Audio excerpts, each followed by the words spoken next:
Hello ကျွန်တော်ရဲ့ channel ကနေကြိုဆိုပါရစေ။ဒီဗီဒီယိုမှာတော့နတ်ဆိုတာသုတ်တည်နေဆိုတဲ့ဇာတ်ကားရဲ့အပိုင်း73ကိုကဲလို့ဝင်ကောင်းပါမှာ။အပိုင်း73ရဲ့အစမှာတော့နာကမင်းမယ်ငါ့ကိုတက်ပြလိုက်ရင်မင်းနဲ့တယောက်တည်းရှင်တမှုမစင်စားနဲ့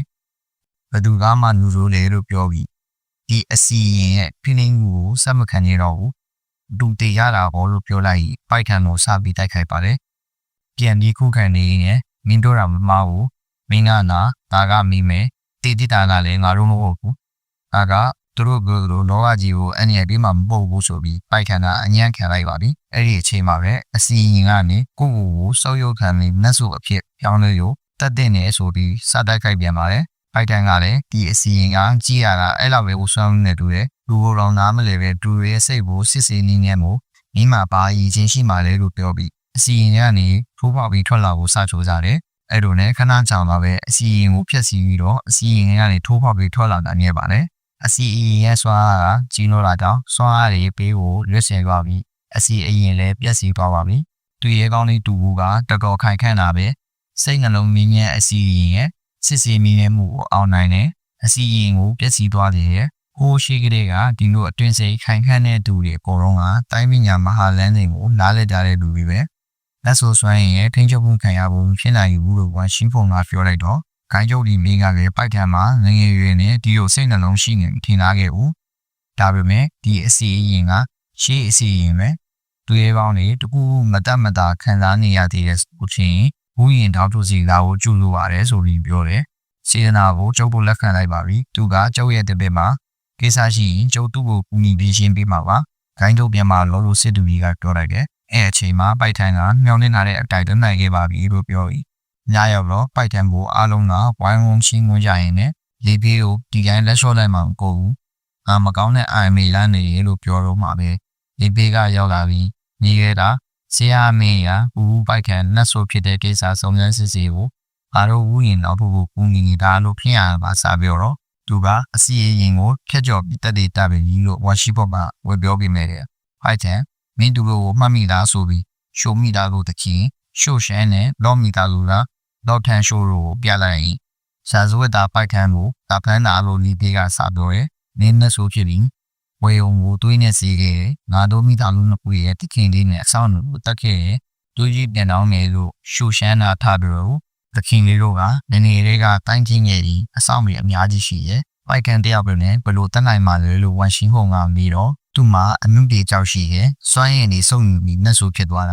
ဒါကတက်သေးခဲ့ဆိုပြီးကြောက်ကိုပြတယ်ရဲ့ကျုပ်တက်ခဲ့တာမှန်တယ်သူတို့ကတည်သိနေလို့ပိုက်ထန်ကပြောတော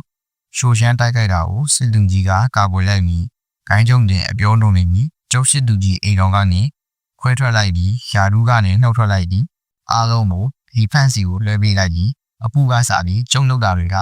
ပုပ်ကိုကြီးအပြုံတက်တက်ပဲလို့ပြောလိုက်ပါတယ်ဒါကတော့လုံနေတဲ့၃ရက်တာပါနောက်ကြရင်အိမ်တော်ကမင်းပေါ်ပြီးကိုရတော့မယ်လို့စစ်သူကြီးကပြောတော့မွေးစားပေကဘာလို့အဲ့လိုပြောတာလဲအဖေကဒီတိုင်းကြီးရဲ့စစ်နဲ့တရားပဲလို့ဒီခန္ဓာပြောဝင်မယ်တိုက်ပွဲဆုံးသွားပြီစစ်နဲ့တရားဆိုတဲ့နာကစစ်ပွဲတဲ့အတူသမိုင်းတွေပြောက်ဝဲသွားတင်တာမကောင်းတဲ့အာရုံတွေရနေရဲဆိုလို့ဒီခန္ဓာတဲ့ပိုက်ထန်ကနတ်ဆိုဆိုတာကိုတီးသွားပါပြီငါဘဝမှာဒေပြတန်းနေတယ်ပိုက်ထန်ကငါ့ကိုဆရာလို့ခေါ်တယ်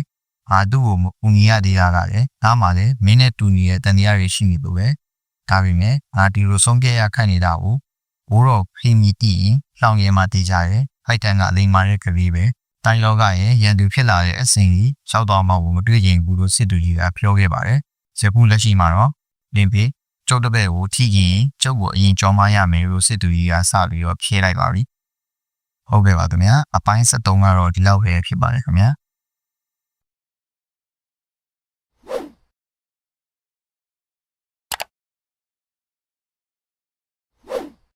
Hello ကျွန်တော်ရဲ့ channel ကနေကြိုဆိုပါရစေဒီဗီဒီယိုမှာတော့နတ်ဆိုတာတုတ်တည်ကြီးဆိုတဲ့ဇာတ်နာရဲ့အပိုင်း14ကို recap လုပ်ပြီးပေါ့မှာပါအပိုင်း14ရဲ့အစမှာတော့ခမည်းဒီနတ်ဆိုကိုမရမကကာကွယ်ပေးမယ်ဆိုရင်တလောကလုံးကလူတွေနဲ့ရန်သူလုပ်တာပဲဒီလိုတကယ်လုံးမလို့လားလို့နင်းသေးကမေးတော